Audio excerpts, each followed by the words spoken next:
بسم اللہ الرحمن الرحیم۔ میرا نام مہیش مہتا ہے۔ کعبہ شریف بھی لوگ مطلب اس کو چومتے ہیں، ٹچ کرتے ہیں۔ بعد میں جو حجر اسود ہے تو حجر اسود کو بھی لوگ چومتے ہیں کہ آدم علیہ السلام کو خدا نے اللہ نے اوپر دیا تھا جنت سے اور وہاں فکس کیا ہے، تو جائز ہے کہ نہیں ہے؟ بھائی صاحب مہیش بھائی، ماشاءاللہ جب سے IRF قائم ہوا 1991 سے اس وقت سے ماشاءاللہ IRF میں آ رہے، اور اگر کوئی شخص، جب ہماری ویڈیو لائبریری شروع ہوئی تھی، اگر کوئی شخص جس نے سب سے زیادہ کیسٹ دیکھا ان چند سالوں میں وہ ہے مہیش بھائی ماشاءاللہ۔ آپ جو کہہ رہے تھے کہ حجر اسود کو لوگ چومتے، بے شک میں جانتا ہوں چومتے، تو کیا یہ صحیح ہے؟ لوگ کو غلط فہمی ہے کہ مسلمان حجر اسود کی عبادت کرتا ہے۔ کوئی بھی مسلمان حجر اسود کی عبادت نہیں کرتا۔ لوگ کو یہ غلط فہمی ہے کہ لوگ کعبہ کی عبادت کرتے ہیں، کیونکہ ہم مکہ جاتے ہیں، عمرہ میں، حج میں طواف کرتے ہیں، نماز پڑھتے اس کے طرف پڑھتے ہیں، تو یہ کیوں؟ اس کی وجہ ہے کہ کعبہ، حجر اسود ہمارے لیے قبلہ ہے۔ قبلہ میں ڈائریکشن۔ اگر ہمیں آج نماز پڑھنا ہے تو کوئی کہے گا پورب کی طرف دیکھ کے پڑھو، کوئی کہے گا پشچم، کوئی کہے گا نارتھ، کوئی کہے گا ساؤتھ، کوئی ایسٹ، کوئی ویسٹ، کس طرف دیکھے؟ تو یکسانیت کے لیے ہم سارے لوگ کعبہ کی طرف منہ کر کے نماز پڑھتے ہیں، فار کانگریگیشن، فار یونٹی۔ تو اگر ہم نارتھ میں رہ رہے تو ہم ساؤتھ کی طرف دیکھ کے نماز پڑھتے، ساؤتھ میں تو نارتھ کی طرف، ایسٹ میں تو ویسٹ میں، ویسٹ میں تو ایسٹ میں۔ اور ہم جانتے ہیں کہ جب مسلم کارٹوگرافرز نے پہلی بار جب ورلڈ میپ ڈرا کیا تھا تو ساؤتھ پول اوپر تھا، نارتھ پول نیچے، اور کعبہ بیچ میں تھا۔ ویسٹرن کارٹوگرافرز آئے اور میپ کو الٹا کیا، north pole top, south pole down, north pole اوپر، ساؤتھ پول ڈاؤن۔ بٹ الحمدللہ پھر بھی کعبہ بیچ میں ہی ہے، سینٹر۔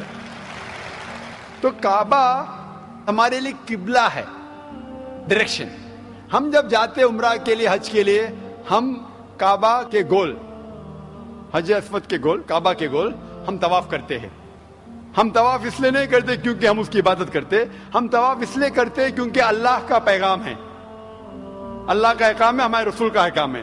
لیکن منطق سے میں سوچوں، لاجک سے سوچوں تو یہ سوچ سکتا ہوں کہ ہر سرکل کا ایک سینٹر ہے، ایک محور ہے، ایک سینٹر، کیونکہ ہم مانتے ہیں کہ اللہ ایک ہے، خدا ایک ہے، اسی لیے ہم کعبہ کے گول طواف کرتے ہیں، یہ دکھانے کے لیے کہ اللہ خدا ایک ہے۔ جیسے آپ نے فرمایا کہ مسلمان چومتے ہیں، بالکل صحیح فرماتے ہیں۔ میں تو میرے بیٹے کو بھی چومتا ہوں۔ کل آپ کہیں گے کہ بیٹے کی عبادت کرتا ہوں، اس کا جواب دوں گا میں۔ ایک حدیث ہے صحیح بخاری کی، والیوم نمبر 2، حضرت عمر رضی اللہ عنہ جو سیکنڈ خلیفہ تھے اسلام کے، وہ یہ حجر اسود کو دیکھ کے کہتے ہیں کہ یہ کالا پتھر نہ ہی میرے لیے کچھ اچھا کر سکتا ہے، نہ میرے لیے کچھ برا کام کر سکتا ہے، کیونکہ میرے آخری رسول محمد صلی اللہ علیہ وسلم سے چوما، اس لیے میں چوم رہا ہوں۔ It can neither benefit me, it can neither cause me harm. نہ مجھے کوئی نقصان پہنچا سکتا ہے، نہ مجھے کوئی فائدہ پہنچا سکتا ہے، کیونکہ محمد صلی اللہ علیہ وسلم نے چوما، اس لیے میں چوم رہا ہوں۔ یہ الفاظ دوسرے خلیفہ حضرت عمر رضی اللہ عنہ کے کافی ہے بتانے کے لیے کہ ہم مسلمان حجر اسود کی عبادت نہیں کرتے۔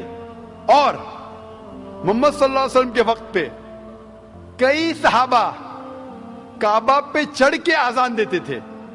اگر کوئی مسلمان کعبہ یا حجر اسود کی عبادت کرتا ہے، کوئی بھی بت پرست جو بت کی عبادت کرتا ہے اس پہ کبھی بھی نہیں چڑھے گا۔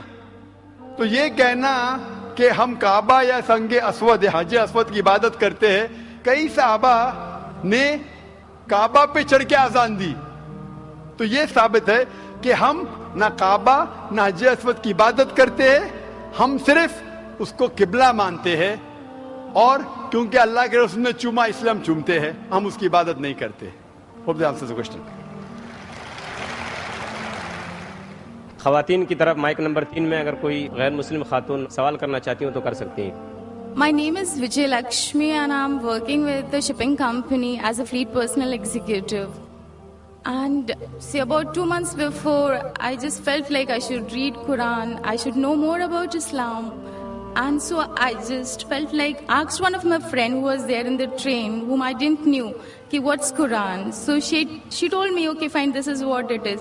I read about it and I really loved reading it. And then once upon, like I read all about Muhammad sallallahu alaihi wasallam and the sunnatis and all, the ways of life and everything. And I found it to be so beautiful. Like it taught me how to live, which the life I never led before.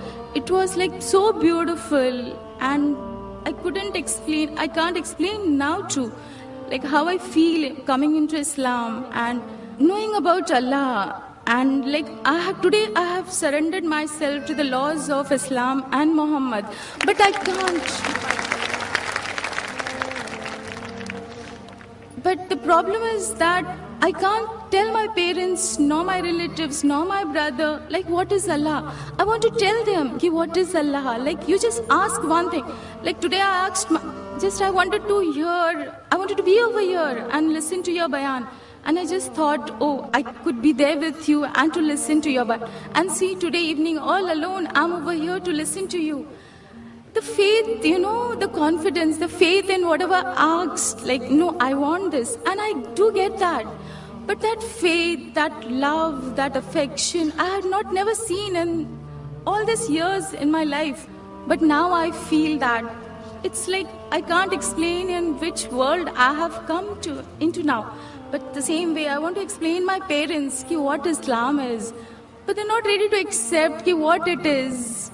How am I supposed to make them explain? Who is Allah? What is Allah? Sister asked a very good question.